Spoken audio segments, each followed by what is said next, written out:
We are with Sanja Tomasevic, the head coach for Arizona State. Okay, Sanja, by the time this gets let out, you guys just found out that because of COVID, you're shutting down that fall season. So how have you reacted from that? Yeah, it's, I tend to be glass half full person just in general in life, and I see this as just an opportunity for us to train. We're going to have, even this time off when we didn't have time to be in the gym with our athletes, we trained our mind, we trained our team culture, we invested a lot in that. So hopefully we can get in the gym right now and be safe and train with the guidelines that we've been provided from our medical staff and administration here at ASU. And I feel pretty good about it. But, I'm like, we have a pretty young team. We have 5 upperclassmen, of which none of them have had full experience of training with us in the spring, because even the only one senior that we have who has been with us since her freshman year, everybody else was a transfer.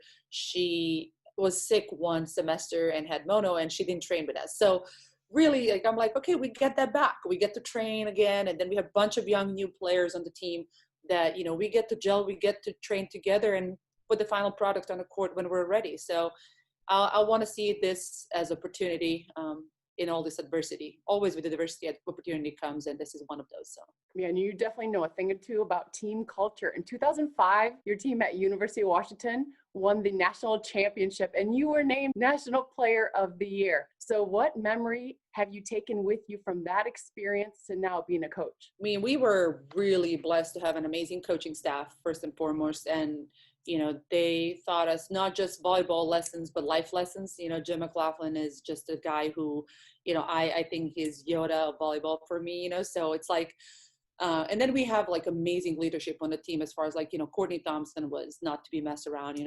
She came in as a freshman my sophomore year, and she was just outstanding leader. And, I always say like we, as a team, I wouldn't say like, everybody's super concerned about being best friends. We're going to be best friends. And I wouldn't say that was our concern then, but because of what we've achieved as a team, we all stayed pretty close throughout the years. And, this, like, so we go through these seasons and games or whatnot, and you remember people, if you win national championship, obviously that stays with you. If you go to Elite 8, Sweet 16, that stays with you. But most importantly, what you want to be known for, what you want to be known as a teammate for. I always tell my girls, at the beginning of the season, this picture is going to be a story 10 years down the road, 15 years down the road. So what story do you want to be told about you? She was not that talented, but she got the most out of it. Or she was so talented and she just kind of, so what story do you want to be told about you? Because we're going to all tell the stories to our kids, grandkids, or whatnot. What do you want to tell them? So I say that like that group of girls, most importantly, like we had a blast. We had a good time working together, training together. We had the same goal in mind, and it was an unbelievable experience that obviously ended with the national championship. But it's kind of cool to see that if you pour yourself into something so hard as we did, the outcome is that. So it's just kind of like, for all of us, we're like, why wouldn't we work hard? Why wouldn't we pour everything out into something we're passionate about? So yeah, I enjoyed my time in Washington, loved it, loved the staff, loved the coaches. My teammates were outstanding, and yeah, so it was awesome. And then your career didn't stop there. You ended up playing 8 years professionally overseas. Now you're from Serbia originally.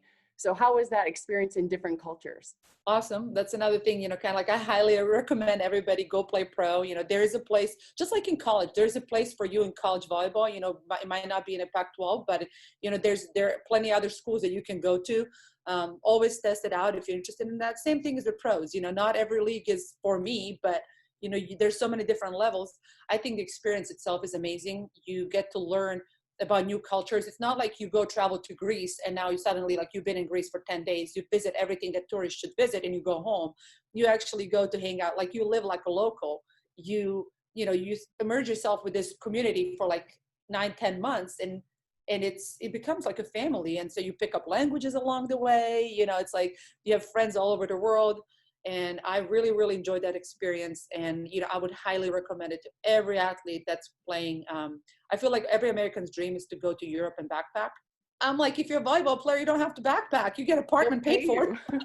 Yeah, sign me up, right? Where's that contract? I kept signing it. I was like, Spain. I was like, keep signing every year. Sign that contract. Right? It's so fun, It's like, and I just don't see getting out of comfort zone, I understand it's hard. And, in this time, especially now with uncertainty and everything, but I always tell my players, you have to try it. You have to try it. And if it doesn't work, worst case scenario, come home. And so, yeah, I was blessed. I played all over Puerto Rico, Korea, Switzerland, Azerbaijan, Greece, and Turkey, and Italy. So like all these countries, amazing people, amazing experiences. Loved it. Yeah. Yeah, and you're a fantastic player, obviously, and taking those experiences with you now to the Pac-12. How is it being a head coach at the top level? Fun. It's stressful at times, obviously, or very stressful, but it's super fun because, it's so fun being back in the Pac-12. First of all, just kind of, it was Pac-10 back then, but, I love the West Coast. I'm not American, but I'm a West Coast of a girl. I definitely like it here. I have friends from Seattle that moved to Phoenix to live here after college too. So I have like my little village here and community, and then university here itself. I never thought of ASU what I know right now, and I'm super excited to be one of the leaders in my own department to head the direction we're heading. President Crow and our athletic director, Ray Anderson, they're just unbelievable. Some of the smartest people I've ever met in my life.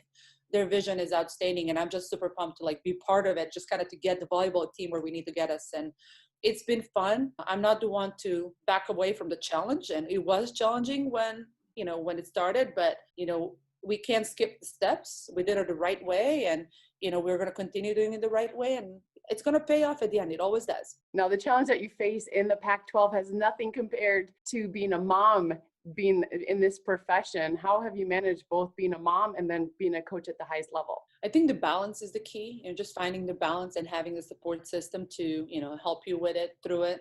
So I used to say that being a college athlete was the best experience I've ever had, the best time of my life, and being a mom is the best time of my life right now. I can't say that anymore. And both jobs are so hard and both jobs are so rewarding. Like if you're in corporate America, you might get a bonus because you got to deal with somebody. But like in my position, obviously being a parent, you see your kid growing, you see your kid changing, you see your kid learning, and it's super rewarding because as a parent, that's what you're hoping for, to grow into this good, hardworking, just solid person.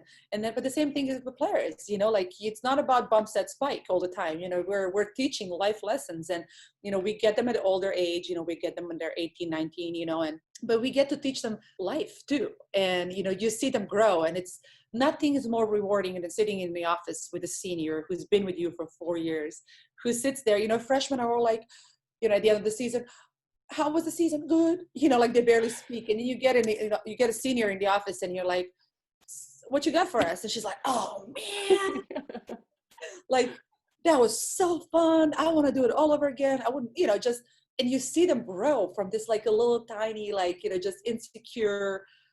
It's crazy. They're insecure. They come to play in Pac-12 and they're insecure. And you're like, what? What are you insecure about? You're one of the chosen ones. What?